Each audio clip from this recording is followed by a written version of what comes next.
The Apotheosis Archive presents Apotheosis, Aedificatoris and Absentia, dated to June 29th, 2013. Nano, Epithus.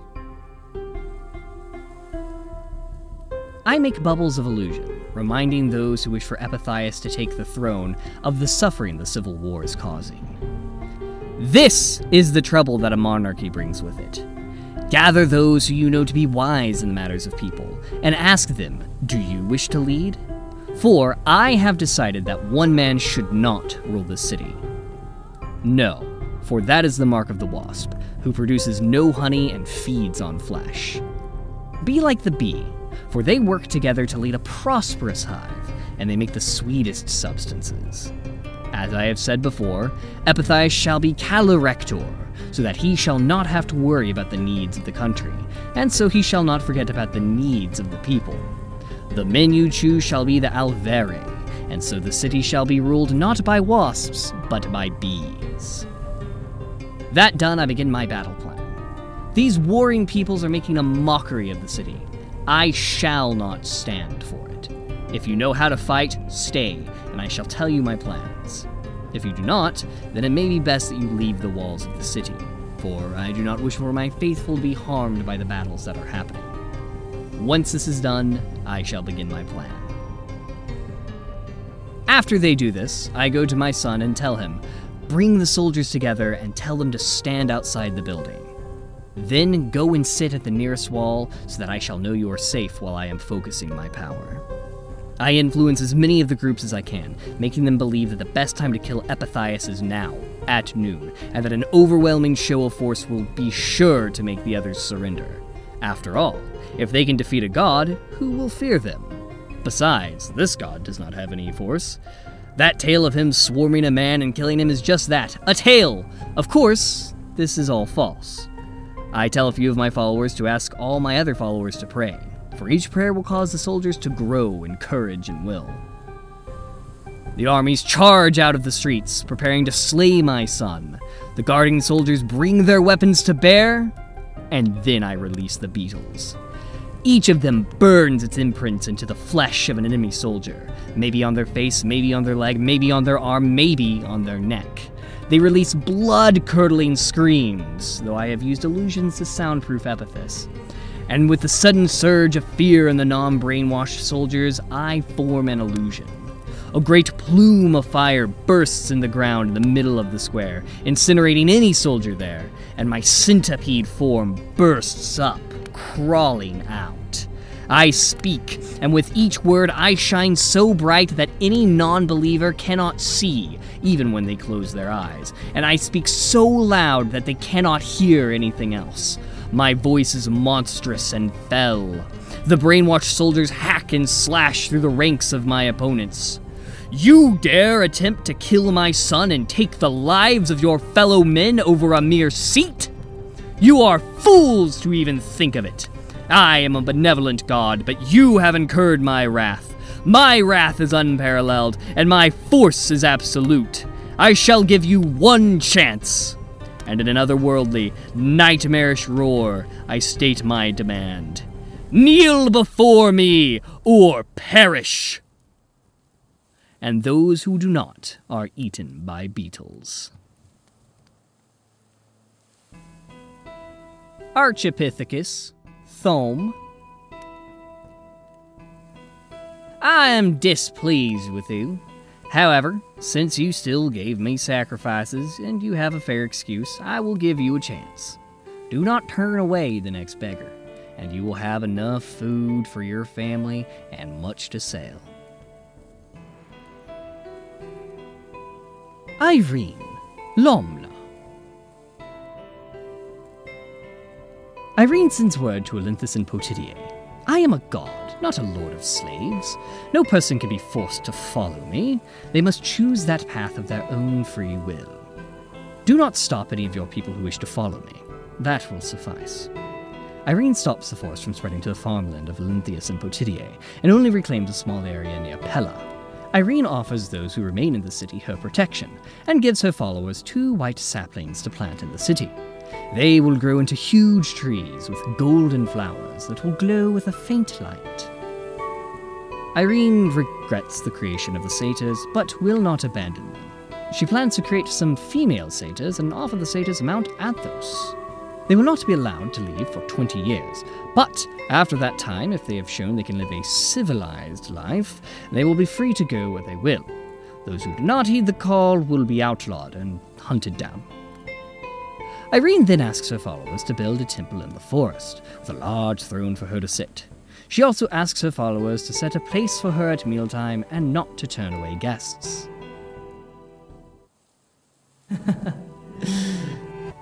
Vespitomb, Valtariberg. The new men die first, and with a flicker of his hand, the men who doubted him burst into flames. He forces upon a vision to those who are left, visions of worship, shrines, and idols in the image of Valtariberg. Deny me not your loyalty, for if you do, your skin will burn. The teacher, now the physical form of Valtariberg's will, stands tall. His ailments are healed, and he has thrice the strength of a healthy man.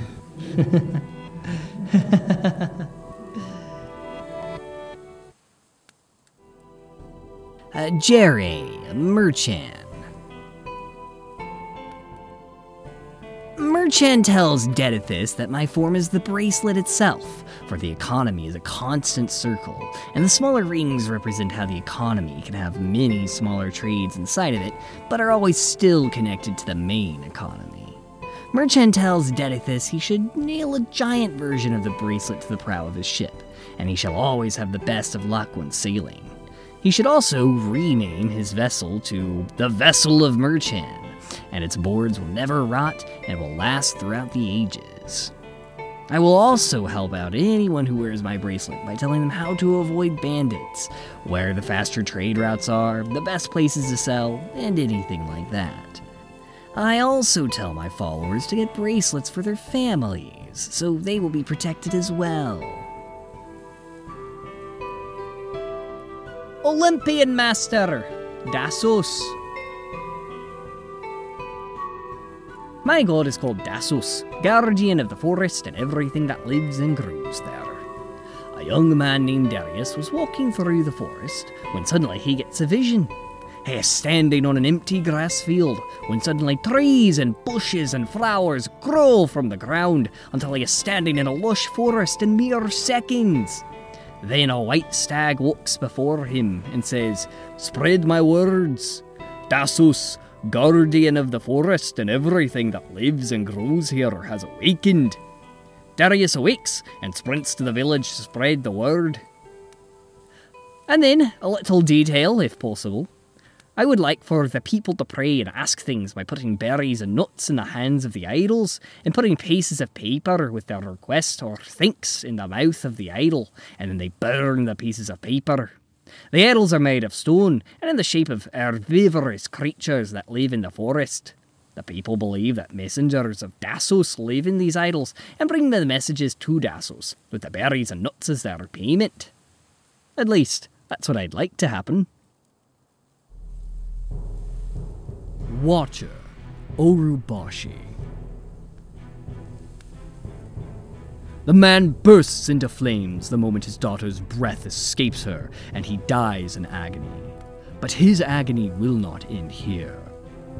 For a single drunken and ignorant moment, he will suffer forever. He is cast into a crater of burning dunes, of embers with insurmountable walls, where all condemned and sinners shall go. Shadowy owls with hot eyes constantly pursue them, driving them on like cattle and never letting them rest, lest they desire the sharp and terrible beaks of the owls, which only cause pain, as the dead cannot die. The being given the task of judging is the lover of Orubashi, who upon death is enlightened of his existence and the meaning of her life.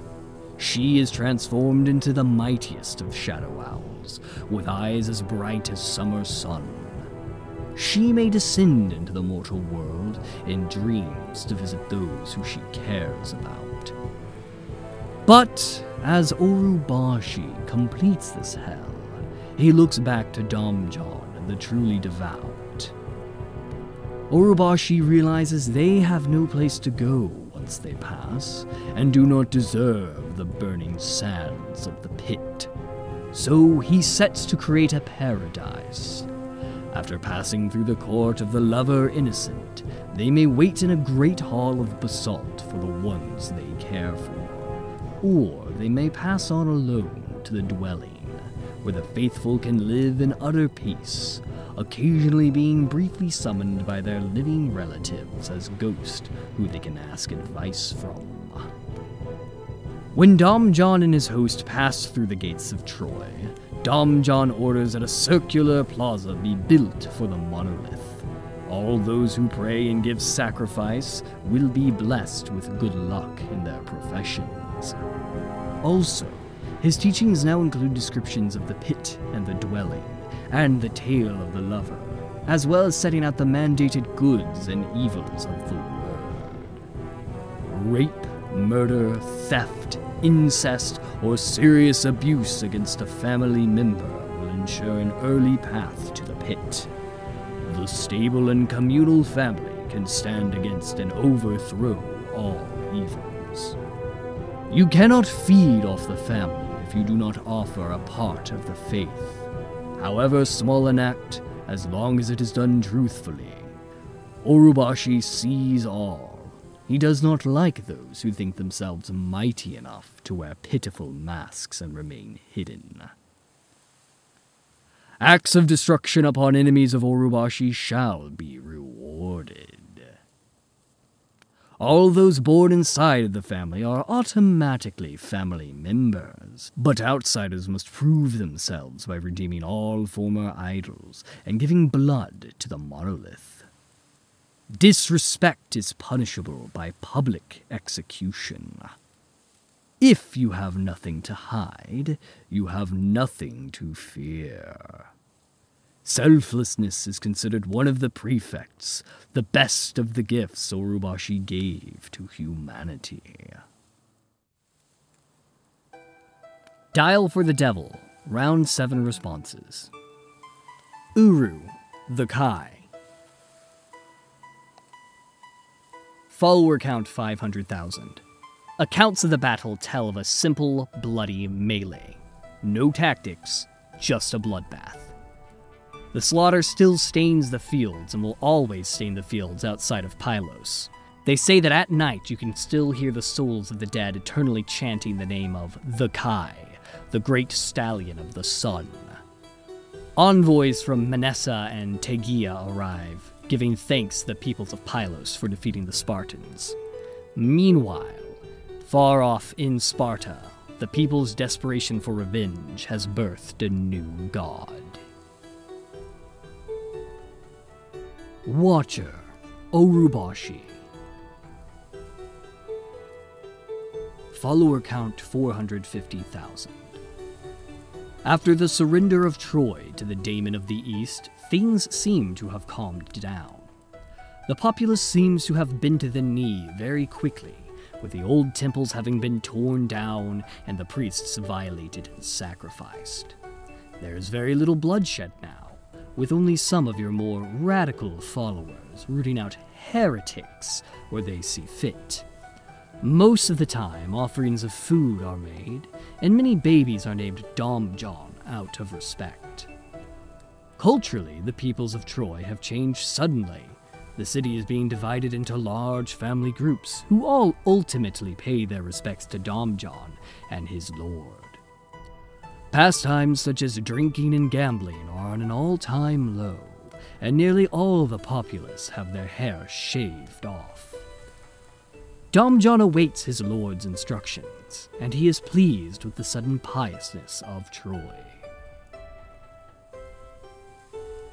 Lamna, Eirene. Follower count 200,000.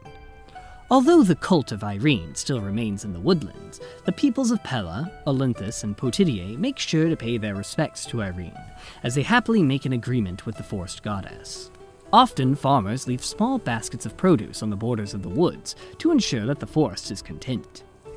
Meanwhile, in the city of Pella itself, the two trees grow to a vast size in just a matter of days. Soon, life and vitality return to the city as its previously besieged inhabitants begin to rebuild. They begin to plant trees everywhere across the city, as the plants seem to swallow the buildings themselves. Animals stroll down the streets, as the inhabitants live in what can only be described as a paradise. Pella is now a city which is holy to Eirene. The satyrs heed to their mother's orders and set up a home on Mount Athos. The previously unruly creatures seem to be making great progress, especially due to the presence of females. At the heart of the Golden Glades sits Eirene's magnificent temple with her golden throne. However, it appears one of the towns which paid tribute to you has completely burnt out. The inhabitants are all dead. Vespitomb, Valtariberg. Follower count 1,000. The people bend the knee as they watch friends and family incinerated before them. Idols and statues are quickly erected in the hopes of placating the enraged god. Your prophet has used this newfound power to gorge himself in wine, and has a harem of concubines constantly at his side. He claims that if men do not offer their daughters to him, then horrific wrath will come down upon them. It seems the religion is becoming more focused around your prophet than yourself. Nano. Epithus. Follower count 500. The city of Chalkis lies in ruins. Hardly anyone survived the sheer carnage wrought by the wrathful god. As he announced himself, the peoples were gripped by fear and madness at what was his true form. Mothers butchered their children, fathers burned their homes, as thousands of insects buzzed around the city. A god should know that if he is to be benevolent, then he must use his powers with caution. The neighboring city of Thebes has turned to a new god in hopes of protection. Jere, Merchan. Follower count 400. Word continues to spread of the kindly god Merchan, who guides travelers to safety. Many ships claim that his servants, the dolphins, guide ships towards great riches and safe tides. Meanwhile, Dasos himself is blessed with what is the fastest ship in the Aegean, the Merchan Thargo. With his new ship, he becomes one of the wealthiest men in the region, and he asks his lord what is required next. New miracle. Dolphins are believed to be your servants. Thus, you can control them. Archipithecus, Thoumm. The farmer, frightened by the sudden burst of anger, begins to take on orphans and beggars to help out on his farm. And, as his lord promised, the kindness which the farmer has done to the people is reflected in his crops, which become healthy and profitable. New miracle. You can cause fields to be bountiful. Olympian Master, Dasos. Follower count 1. The people laugh at Darius and disbelieve him. Many of them simply ask whether he hit his head on a branch. Although, whispers travel around the village of a rare white stag roaming the woods, and many hunters vow to try and catch it.